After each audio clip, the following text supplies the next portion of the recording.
We live. Thank you for tuning in to the Real CVG YouTube channel. If this is your first time on the channel, I'm going to ask that you go ahead and subscribe for me. Hit that subscribe button. It's a lot of content coming and you do not want to miss out. So today we are filming episode 7 of the Whol A Medz series. For those who don't know, Whol A Medz is just a Jamaican phrase for we're gonna chill, we're gonna walla vibe, we're gonna just talk and, take some time to chit chat. So grab your spliff, grab your blunt, your drink, whatever you do, and come back with Whol A Medz. So today I have a guest with me. She's one of the first friends I made out here in Austin. She has a business or a couple businesses going. I'm not even gonna say small business because we do big things over here. Hey, energy. And I'm gonna let her go ahead and introduce herself. Yeah, all right. Well, I'm Donielle Wingo, originally from Columbus, Ohio. Been in Austin, Texas about 3 years. Like, C said, she's one of the first friends I met down here. Instantly, we met and we locked in. For real, the vibes was cool. I was like, man, it's been gang ever since. It's been like, shoot, a year and a half, something like that. I have a couple questions that are business related for Donielle here today. But I also have a couple questions that are more like life related. So the first question, I didn't even tell her about this part, right? Oh boy. Do you think it is possible to cheat on somebody and still be in love? Yeah. Or while you in love? All right, so I do. I think that it takes a moment to cheat, and bad decision doesn't necessarily change how your heart feels. Do I condone cheating? Absolutely not. Absolutely not. Disclaimer, I do not condone it, but I think that there's been a lot of people who have long-lasting relationships, but they had cheating in their story. Oh yeah, our grandparents, they cheated. Yeah. But but what's different like now, like back then, they came together, they talked about it, they worked it out, figured out why the other person was cheating.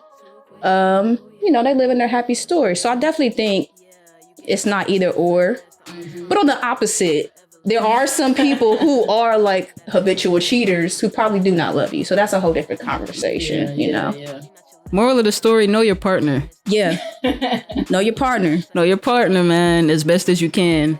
I have another question. Oh, it's on live. Damn, people really tuned into that shit.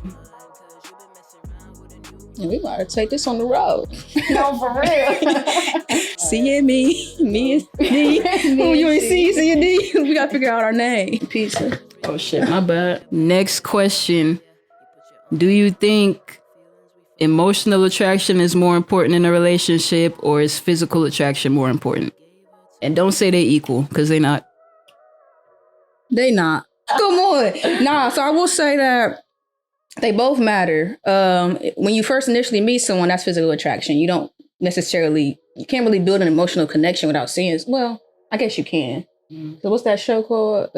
Love is Blind or something? Married at First Sight. Yeah, something like that. I don't know. We're going to talk about the real world though. Mm-hmm. I think that emotional connection probably is the most important thing, because you could be with the fattest ass, the baddest, and if your emotions ain't in tune with each other, it ain't gonna work. So I think they both matter.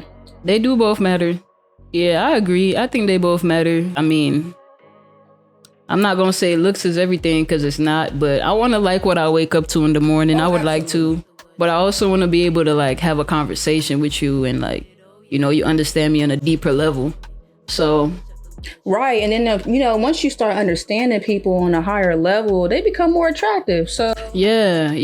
I don't like when people say, oh, looks don't matter, or they don't care about what's on the outside. I'm like, it do matter. You want to like what you wake up to. Absolutely. But, you also want to have a deep conversation with somebody sometimes. And I feel like if the physical attraction isn't there to begin with, we're not even going to get to the point for us to find out if there's an emotional attraction. Say that. So one of them come before the other, but they both matter. Yeah, I mean, that's our biology, right? We only human. you know, we can only work with what we have. Can I say? So, tell me a little bit about your lock rag business. How long have you been in this business? Yeah, so we, I'm just getting started. Launched in April of last year. So next month be 1 year. So yeah, 1 year on the 21st of April. 1 year. Damn. They say the first year is the hardest. So if I make it out this first year, y'all gonna be seeing me. Hell yeah, going up. Why did you choose the lock rag business? Yeah, so it was kind of crazy. It came out of like my own necessity. Like I've always been like a fan of like do-rags, for the culture, and so I've been locking my hair for, I lost count, I think about 8.5 years now. And once they got to a certain length, I was having issues finding something to protect my hair at night. So, I tried the lock tubes and they were all tight around my hair, taking off my edges, crunching up my ears. I ain't never liked bonnets. I'm too cool for a bonnet. All right. I'm already I'm short. So I can't be short walking around with a bonnet. So that's where I draw the line. So I'm like, all right, I don't like the tube. Do-rags ain't working because my hair is still exposed. So I really just made it for me. I'm like, I need this. And then I was like, oh, if I need it, somebody else probably need it. I found that gap in the market. Said we about to do it. We about to do it. And off that gap. Yeah, and the people was like, thank you for putting it out there. They were thanking me. They said, thank you for creating this. I'm like, so it was pure necessity. Oh yeah, the demand is there. The demand is there. Hey, if you got locks right now, hit her up. Yeah, tap in, lockrag.com, LOCRAG.com. If you could give one piece of advice to someone starting a business, what would it be? Just one. Oof, it's tough. Nah, you don't gotta choose. But I'm gonna probably just put one in there. Hey, so I'm gonna just say the one that's coming off the top of the head, top of the dome.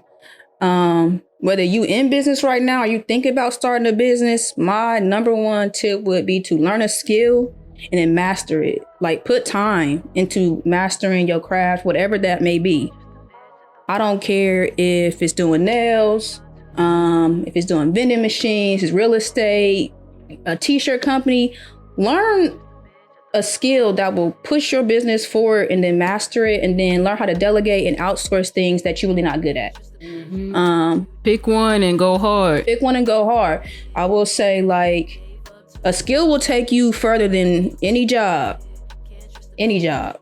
Oh, for because you set your own price. So yeah, you decide what you're worth. When you have a business, man, you decide what you're worth. You decide what you want to charge, and the right person gonna pay.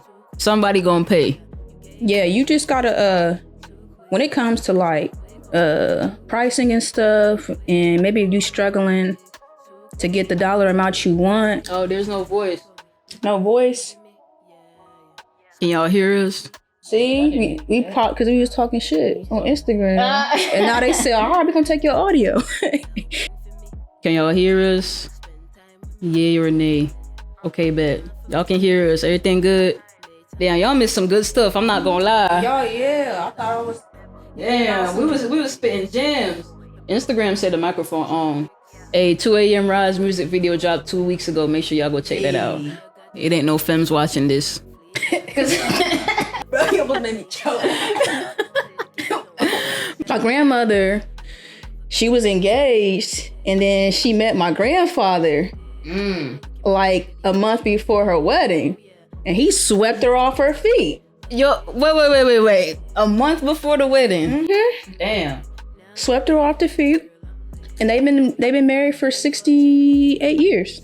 See? So you might cheat, and that's your soulmate, but you ain't gonna know unless you cheat. And I'm not even saying that she necessarily cheated, because again, there's people's definition is cheating is different. But she wasn't married. Yeah, she was engaged. She wasn't married. She ended up being somebody that showed her something different. Clearly, it's working. 68 years. Clearly, she made the right decision, right? Yeah, I need to take a page out your granddaddy book. Man, I mean, like, he got it down. Pat the wrist. It's crazy. Did he say? And them are like two really like God-fearing people. So like, I feel like it was a divine intervention. They were supposed to meet. So But like, if you just out here, y'all know if somebody just out here being dirty, I don't know. You probably shouldn't even be in a relationship. Like, if you just one of them type of people, like, you just know you gonna cheat, might as well be single. just be single, bro. And don't try to. I know how some of y'all are talking about. Oh, I'm poly. You just a hoe. There's a difference. Come on, man. There's a difference. Come on. There's a big difference, man. And to piggyback on that, if you not poly, but the person you with want to be poly, don't be poly, bro. That ain't what you wanted. You settle down with one person. Now this person is saying, hey, we need a third. And you like, I thought I was enough. It'd be different if I'm like, oh yeah, shoot, if you down, I'm with it. Yeah. But for now, it's just us. But we can explore later. But I be thinking people be so, like we was talking about earlier, people scared to be by themselves, scared to be lonely. People don't want to be lonely, man. People are in relationships right now, not because they in love, but because they don't want to be lonely. I'm telling you. Man, you got lesbians in relationships with a girl who got a boyfriend. Like, come on. We deserve better. Come on, man. We deserve better, man. If you're not used to being by yourself, spending like real time with yourself, once you get over that hump, it's kind of cool. It's cool, but I ain't gonna lie. Like, it will hurt. You're gonna be like, dang, I'm really lonely sitting here by myself. Who can I call? But like, before you pick up your phone and you start texting somebody at 2 a.m. because you bored, just sit in those emotions. And what's on the other side of that, you can be like, oh yeah, I don't need nobody. Now you dangerous. Now you dangerous. Dangerous. You master that shit, it's a wrap. It's like, especially in our 20s right now, I feel like it's good to have that single time, like, even if it's just for a little bit, just to get to know yourself and be with yourself without outside thoughts and outside influence, just really get to do some internal work. I feel like it's very important. Yeah, if you single, especially if you single right now in your 20s, you ain't got no kids, stay single until you done filled your cup up. Because I promise, when you get to the end of your 20s and you look back, you be like, dang, I've been hopping around from failed relationship to failed relationship. I should have fixed my own relationship with myself. Got to know me. Figure out what I like. Yeah, but what was your biggest challenge starting Lock Rags?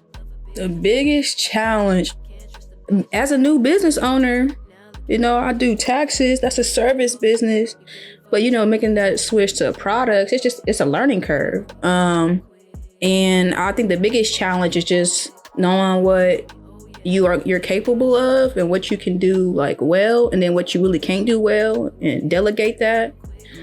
If I would start over, I would have delegated things from conception, like as I'm planning it. Yeah, like I would have had somebody on this, had somebody on ads, somebody on content. Everything, if everything's in house, you can get burned out. I'm still working a job, so that's probably the biggest challenge. Just knowing, what your limit is, and then just how to fill it. Because that's all these big businesses do. Like, you got CEOs, they not really in the weeds of their business. They putting people in position. They delegating.